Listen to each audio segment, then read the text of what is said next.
Hello, everyone, and on behalf of CGIAR's Accelerate for Impact platform, welcome to Venture Out event. I'm Megan Steele, your moderator for today's webinar.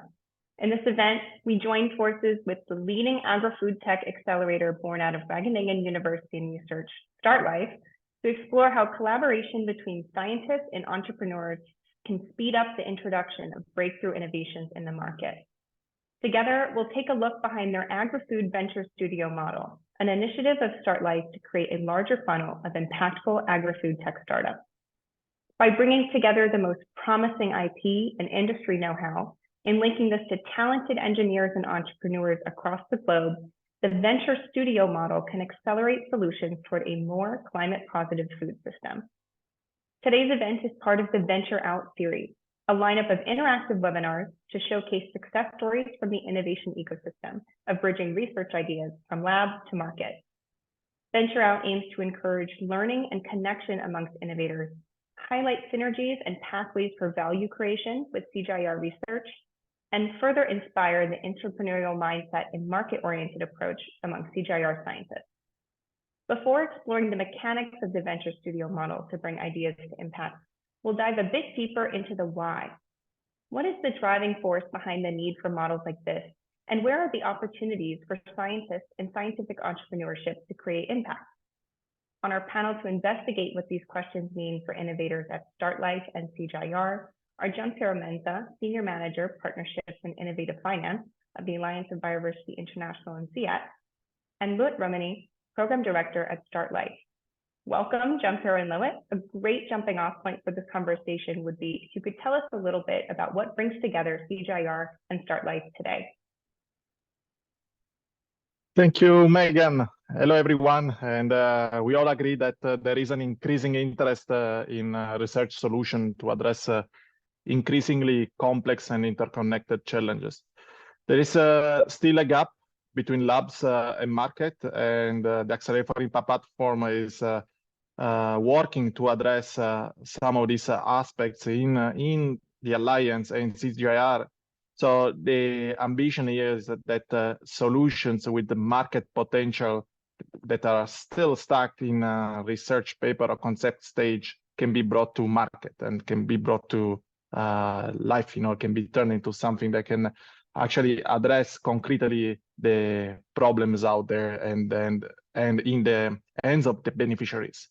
So at the Accelerate for Impact platform, we believe that the creation and development of new innovative solutions can be achieved by combining the passion of talented scientists, information and capital shared within a collaborative environment that brings together multiple stakeholders. So we are aware that for an organization like the Alliance and CGIAR, a key ingredient is to build a solid network of partners to complement expertise and build on each other's strengths. StartLife is one of them, and we are proud for the framework agreement we recently signed. This is a starting point for the two organizations to co-design and launch a new program and project in the near future. Thank you, Megan. Thanks, Gianpiero. And we'd love to hear from Lut on your perspective of the Memorandum of Understanding from StartLife. Yeah, thank you, Megan, and thank you, Gianpiero, for offering this opportunity. And indeed, it's an honor to collaborate with such a powerhouse as CGIAR is and the Accelerate for Impact platform.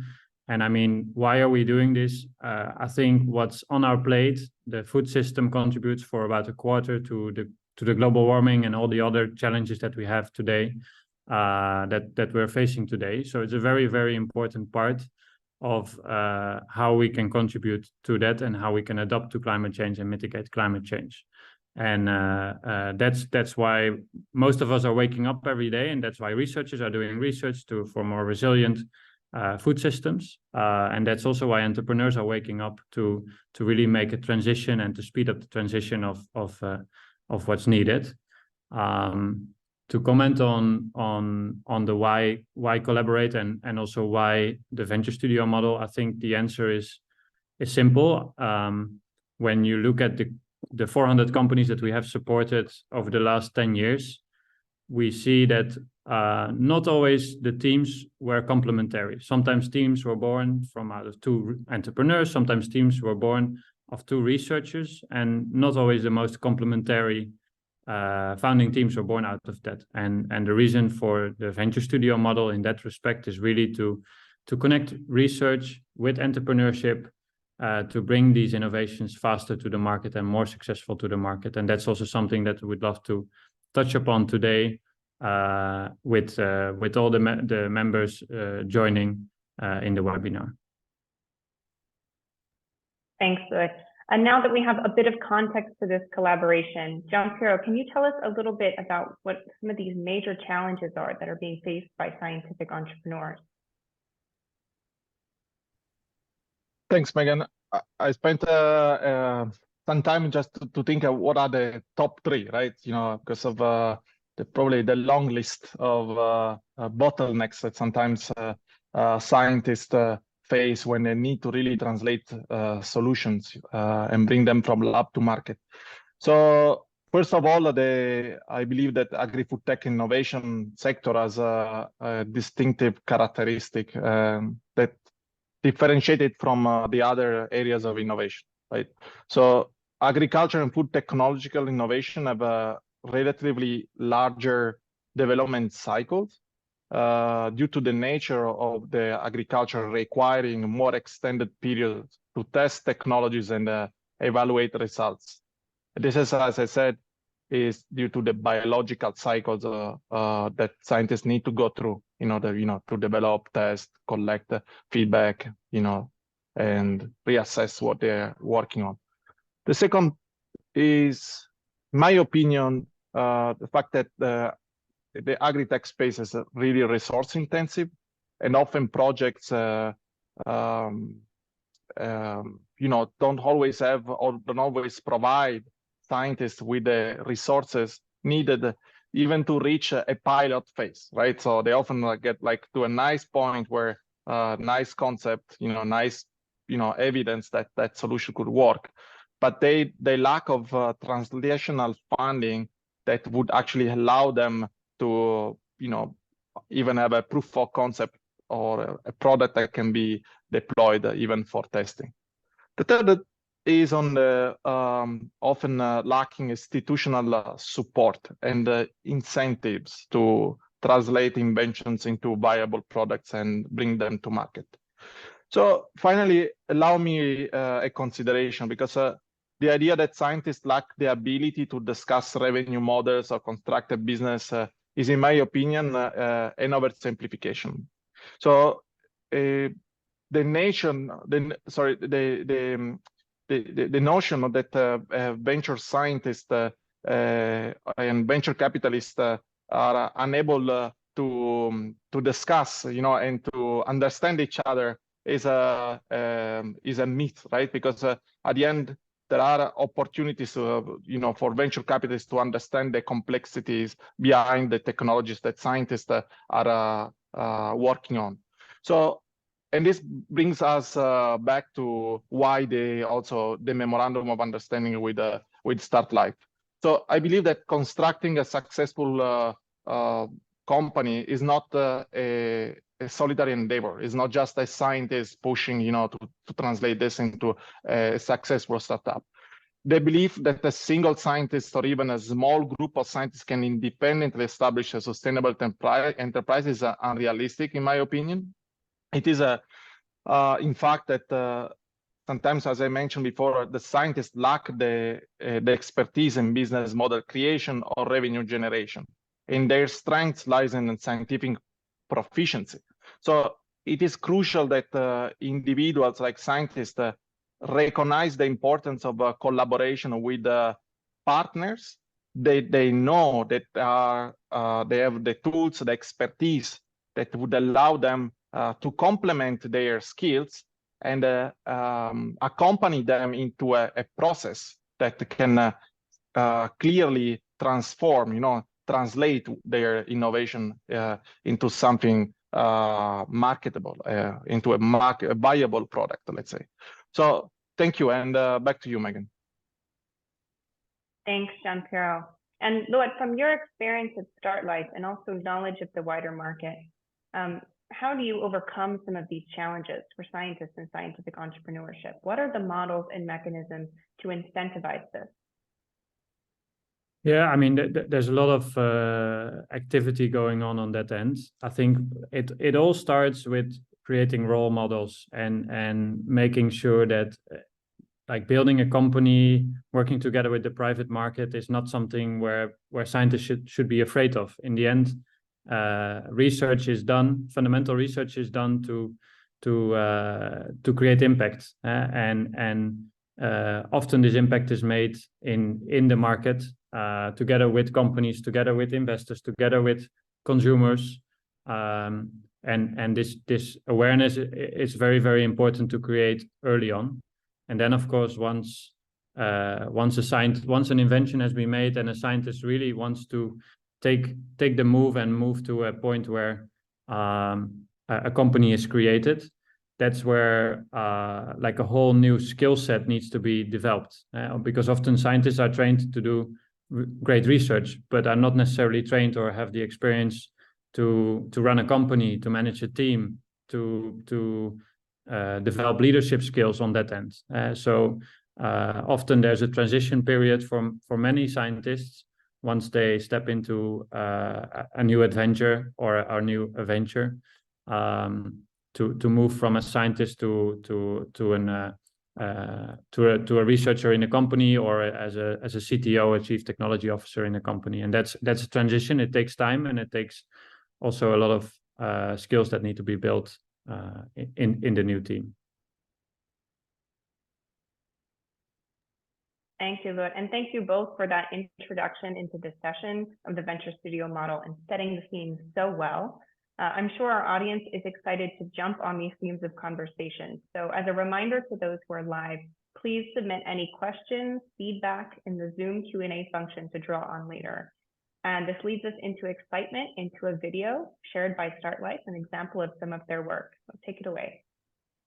Yeah, thanks, Megan. And maybe before sharing the video, what is always good, as I just mentioned, there's a need for role models, right? It's if you have an academic career, if you're in research for 10 or 20 years, it might be very scary to take the move and start a company. So it's really, really important to show that it's not like you don't have to be afraid. It's not rocket science. It's actually the opposite. It's much easier than rocket science. So we really want to show you like one of the startups that we have been supporting over the past couple of years. Like it's definitely a path that is feasible also in the situation where you are now. Now let's see if the video can be shared.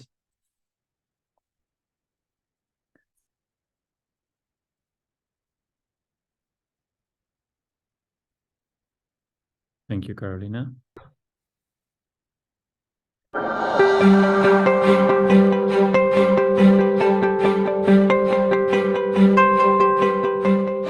So my name is Pernille, and I'm the CEO of Healthy Crop. And at Healthy Crop, we believe in a green future where we don't have to spray with pesticides in agriculture. And in order to enable that, we have developed plants that are naturally resistant to fungal infections. Well, for me, it's important to make a difference in the world. Our solution could potentially impact the entire world and the way we do agriculture today. Me and the co-inventors has developed this resistance mechanism through years of research. So we were using an internal gene to protect the plant. So basically the plant has the mechanism already. We're just helping it to use it more than it does today, to protect itself from being attacked by the pest. The mechanism behind it is that it prevents the pathogen from being established at the plant. It's extremely important because, first of all, fungal infections are rising throughout the world because of the increase in temperature and humidity.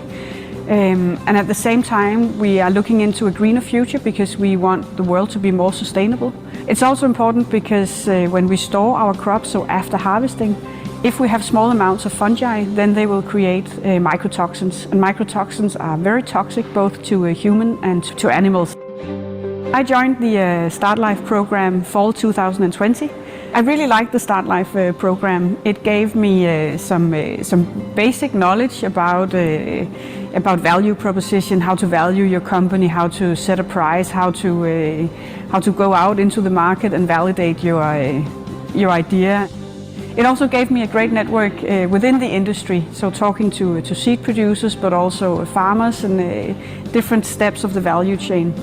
And it also gave me a lot of support because you have all these great mentors and their main mission is to help you succeed, which is just awesome. So right now Healthy Crop is in a very strong position to commercialize our technology because we have an exclusive license to the patents on which our technology is built. It makes me proud that we have been able to develop this technology and that we have proven that it works now in 2 crops. And it doesn't just work, it really gives high level of resistance. And so I really feel that we can do a difference in the way we do agriculture, and I'm proud of that.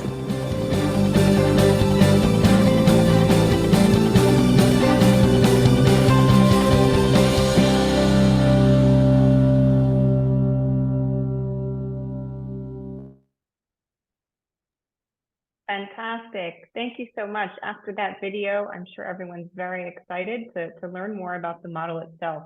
So I'd also like to welcome Carolina Villa from StartLife to share a presentation about the AgriFood Venture Studio model. The floor is yours.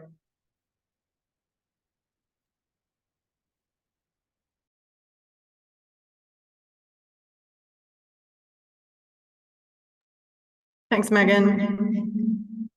And hi, everyone. Let me kick off. So I'll tell you today a little bit about the Venture Studio.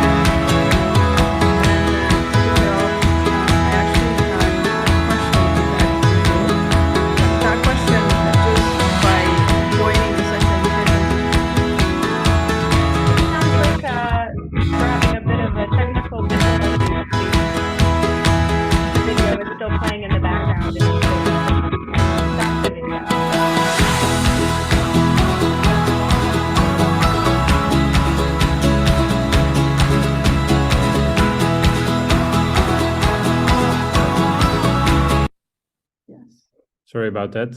Megan, do you hear us? No worries. Now it's all good. A little bit of background music to get us excited for the presentation. Okay. Maybe you can share the screen and then I can just unmute. I stay unmuted. Good. All right. Did you hear my kickoff, more or less? No, good.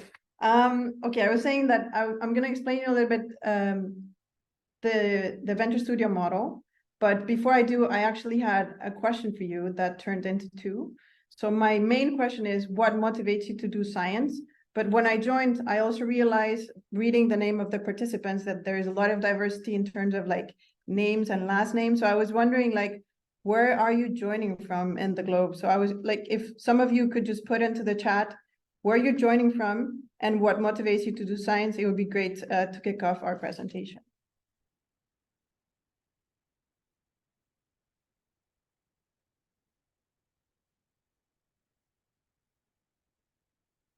No incoming chats yet. Incoming chats. There you go. Kenya, science is life. Thank you, Nikesha. Hope you pronounce it right. Italy, of course, Megan. There's no planet B. Netherlands, Luxembourg, Uganda. Science is captivating. Colombia, improve farm income. Nice. I'm also Colombian, by the way, Anton. Nice. I mean, I think what I read also from your messages is we all do this for impact. We want to create a better world, right? And I think that's also the motivation for us in doing the Venture Studio, just taking science to impact. So that's what this is all about.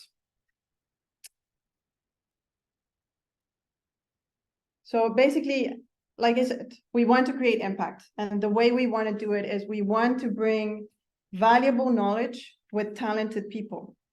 What that means is we were talking before and how difficult it is to be a scientist and step into entrepreneurship. Some people want to take that step. Not everyone wants to take that step. Some people are just happy doing science, but they still want to generate impact. And maybe that impact can be generated with creating a company on top of your science, but you don't have to do it yourself. And that's a little bit what the Venture Studio model is about. So basically, we want to create 25 companies in 5 years based on really valuable technology so that we can create a climate positive food system. How are we going to do that?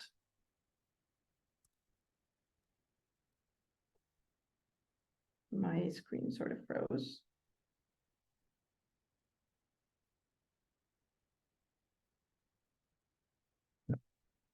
Yeah, so we want to focus on 3 main themes because we so far believe those are the ones that are going to have the biggest impact. So we want to focus on the protein shift, right? So because we know that we need to change the way we feed ourselves. So we want to move to a more sustainable protein system. We also want to focus on resilient agriculture. So a more sustainable farming, livestock farming and plant farming, right? And also food waste. So we know that we cannot allow food waste to be part of the chain. We need to come up with creative ways to solve that issue. Now, on the how are we going to do that? So like I said, we are compiling a list of innovative ideas, and we're sourcing this from different parts. So it can be from corporations, it can be from research institutes, it can be from governmental institutes, it can be from academia, but it can also be through our own learnings and the exposure that we've had to different startups, right? So what we're doing is compiling a big funnel of concepts that we believe have market potential, but could also make a difference in the food system, right? That it's going to have a climate positive impact. So the idea is to create a large funnel that we can then pre-select and match to really talented people. So what I said before, sometimes these concepts are going to come with the inventor, somebody that's willing to take the step and say, hey, you know, I want to create a company out of this and I just need the right tools. But sometimes it's just going to come from somebody that said, you know, I created this really great invention and I would like somebody else to move it forward.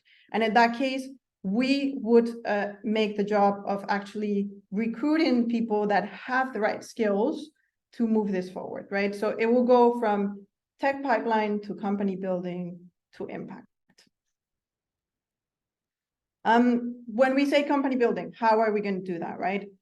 So the idea is that we will support that process.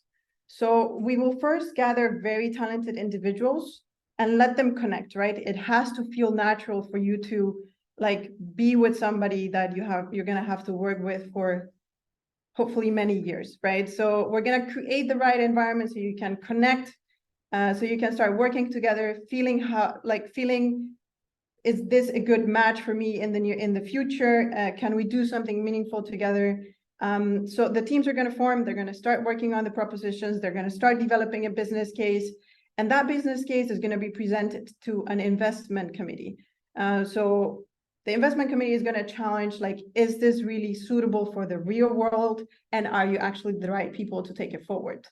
So this is going to be a bit of an iterative process. We foresee all of this happening in something like 4 to 6 months. But once they pass the investment committee, they get 200K to further develop the idea, which we hope will give them around 1 year runway until they do a first financing round, right? So that way they can start creating some assets for the company, increasing their valuation, and so on and so on. That's a little bit our plan. And maybe you're wondering, like, okay, maybe I was the person who brought the idea forward. I'm not the person who's like moving with it as part of the company. Like, how do I stay involved, right? So there are many ways to do this. You can always stay involved as a scientific advisor, for example, but also we can include in the contract something like, if this comes from Institute X or Y, that institute will be their preferred research partner, right? So obviously, these propositions are not always ready to take into the market. There's still a lot of technical de-risking to be done. So if there are technical questions, then the preferred research partner will be the institute that brought this idea, for example. There's also the possibility to be staff consultant for the company that it's formed. So it doesn't mean that you need to detach or be fully involved. There are other ways to stay in touch. We think we're very well positioned to do this because we've done it for many, many years. So 13 years of experience, 400 companies supported. These are some of the ones that we're very proud of, but we know we can do this, and we know we have the right ecosystem, right? Because it's not only about the best ideas and the best people, it's also about being well connected to move this forward. This was a short intro. I'm hoping there's a lot of questions and there's a lot of room to discuss. So you can always reach out to Lutz and myself to talk. The QR you can scan and you can connect to us directly in LinkedIn, or you can just simply email us. But hopefully we still have a bit of time to do this actually live. Thank you, Carolina, and thank you for that very exciting presentation. I'm happy to lead us into the last portion of today's webinar, which is everyone attending, your chance to get involved in the conversation. So we'll be drawing any questions or feedback that we've received from Zoom, and also our own questions for each other, so don't hesitate to share with the panelists. Welcoming back Giampiero and Lut, we can kick this off with any reflections that you have on the model shared, or any questions for each other. Giampiero, for instance, do you have any questions for StartLife after that presentation? Thanks, Megan. Yeah, Carolina, thanks for the excellent presentation, and and the model, and the Venture Studio model that you've been working as a methodology.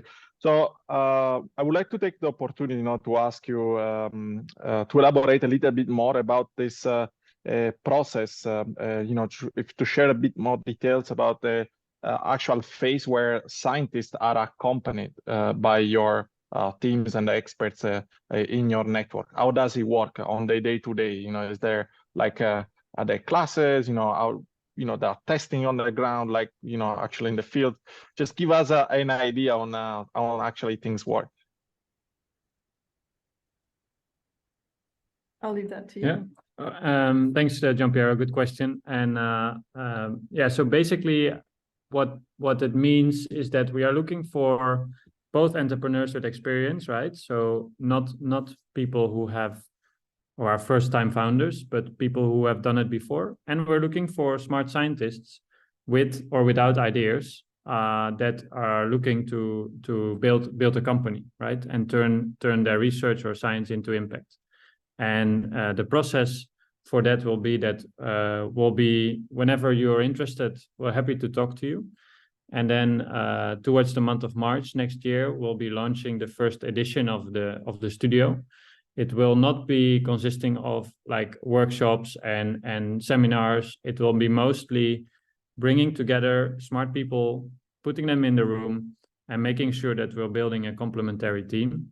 And then once that complementary team is in place with the right experience, then the next step is really to move to a point where the company can make agreements with the donor of the technology and where the company can be founded. And so it's a let's say a relatively natural process from a point where you are today as a researcher thinking about an idea or already thinking about spinning out at some point to a point where you have your own company and some money on the bank to make the first steps in the evolution of the company. Some researchers will say, okay, the venture building phase is not for me, which is perfectly fine, right? So then it's something that the researchers will stay on board as a scientific advisor, or will join the first phase of the company, but not as a founder. And that's also perfectly understandable if people want to stick to their academic career, right? Or their research career. So that's feel free to add here, Carolina. Yeah, I'm going to add a few things. So it's important to mention that in that time, we do want to unlock a whole toolbox for you, right? So what is that toolbox a bit about? It means that complementary skills is really important in a team. So we're actually going to have somebody like a business psychology that will help you assess, is this person that I'm working with truly complementary, or am I just liking this person because we're just too similar, which is not good for the future of your company. So that is one part of the toolbox. But it's also about mainstreaming all of the efforts that involve creating a company. How do I hire the first people? What are the legal implications of having a company in the Netherlands? So we don't want to force it, also because it has to fit your own timeline. Some people that are going to join might not be into this full time, but just exploring at the beginning. But we want to make all of that toolbox available, whether that is on a people side, on a legal side, on a business side, on a technical side. We have the right ecosystem, and we just want to provide it to you when the time is right. Thank you both. I have another question, Megan. Can I? Absolutely. Go ahead. So let's assume that we have a scientist who is interested, to remain a scientist, right? But still want to accompany, the development of this innovation until that level where the innovation is picked up by a company or a venture fund. How the scientist can remain involved, with this baby, right? Because we all know that scientists are particularly attached to the innovation they are working on. Do you have an example? Yeah, so I think if I may go first, Carolina. So I think one of the examples you just saw with Pernille, right? So the lady, she decided to stop her academic career and become a founder of the company. And her co-founder, which is a professor in the University of Aarhus, decided to stay within the university, but still have a minor share in the company and stay on board as a scientific advisor. And for the success of the company, and also the fact that investors are interested in financing the company, it's very, very important that he stays on board as an advisor, because he's, let's say, one of the main reasons that the innovation is around. So we foresee a very similar role for the companies that are founded from in the studio, is that sometimes researchers will stick to the company and will become the CTO and really moving forward within the ecosystem of the company. And sometimes research will stay within their current organization and help the transition, but not be part of the company. Maybe to add into that, so that's absolutely true once a company is formed, but throughout the process, it's also important to mention that we actually want the researcher to be the one that presents the idea to the future entrepreneurs, right? So he should be the one that excites them about why this has impact, right? And we wanted to start creating our relationship from that moment. So when I described that we're going to create the perfect setting for people to mingle and gain some trust, that involves the researcher behind the idea. Yep. And that means that right after that happened, the researcher can go back to his or her day-to-day, but hopefully they will stay in touch as the idea is developing, right? And once the company is formed, indeed, it can be a scientific advisor, but it can also be that, they're all aware that more research needs to be done after this. So maybe the scientist himself or the group behind him can help in also moving the company further. So those are ways to stay involved. Thank you both. Megan, is there a space for another one, unless we have participants in the chat? Sure. Let me first call in one question here from the Q&A, and then there'll be time for another one after this. Kaija Emmanuel from Uganda is asking, how do you support founders in dealing with intellectual property considerations and the commercialization process, especially in regards to cost-benefit sharing where feasible? That's an amazing question. Yeah, so I think indeed, so sometimes IP comes in the form of a patent. Sometimes it comes in the form of a trade secret. Sometimes it's just knowledge that it's generated. The important thing is that it's transferred to the company that's created and that it's transferred in a fair way for everyone, right? So that's also part of the role of the studio in this process, to create an initial framework for tech transfer. So in that case, to be incredibly practical, you come to the future CTO of the studio, and that person is going to try to create an initial framework. It doesn't have to be detailed, it doesn't have to be accurate, so that it also gives an idea on expectations to the future entrepreneurs. What is the inventor expecting in return for the intellectual property that he or she is bringing? Once a company is formed, there will be a negotiation. So there it will be detailed. Are we talking about equity? Are we talking about royalties? Are we talking about milestone payments? When are those things going to happen? So all of that process is going to be mediated by the studio to, one, help that there is a fair exchange, but there's also success in the company that is going to be created. Because often what happens is IP owners can get over greedy and maybe put a lot of value in the idea that is brought, and then want to take a lot of equity in the company is created. And then when a venture capital comes in and sees that there is very little room for keeping founders motivated, that becomes an issue for a startup, right? So we also want to mediate that this startup is future-proof, can raise further capital. So that's part of our role in the whole process.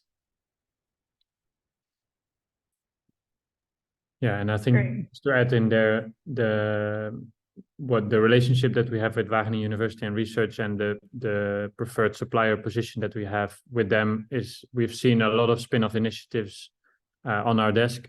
So researchers becoming entrepreneur, and over the last couple of years, we learned that there's a couple of stages that you shouldn't let's say speed up it too much, right? So the technology transfer process is a very important one, and to make sure that there's aligned expectations around the commercialization process and the IP rights is a very, very important one. And within the studio, we'll be facilitating that process together with the founders, obviously.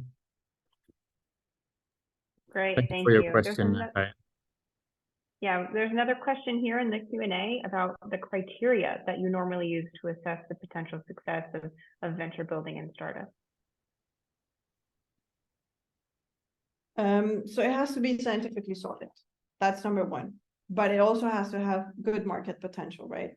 Because this is going to be, it's going to go to the private market. It's going to become a company.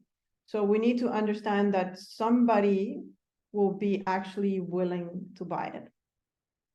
And third, and actually most importantly for the studio, we need to see that there will be big impact behind. And again, climate being the #1 indicator of that, so that it's actually contributing to a climate resilient system. So great, thank you. To summarize, 3 things: science, good economics, and good impact. All right, 3 essential things. Now back to you, Jean-Pierre, for your next question. Thank you, Megan. And just want to reconnect to Emmanuel's question. I mean, a different angle of the same question. It is about the this tech transfer aspects of the IP, right? When an IP is generated in a public funded organization, right? How do you, is there an example you can share with us, or you can share us the approach do you have in ensuring that, the organization is still able to provide the IP as a public good, while startups can build a successful venture, right? A successful product. So because CGIAR and all the CG centers are public funded organizations, and it's not like that the scientist can take the innovation that has been working on and independently take it and negotiate with an external funder. So how is this treated? How is this managed? How can we both protect the interest of a public funded organization and the public good while building successful stories? Yeah.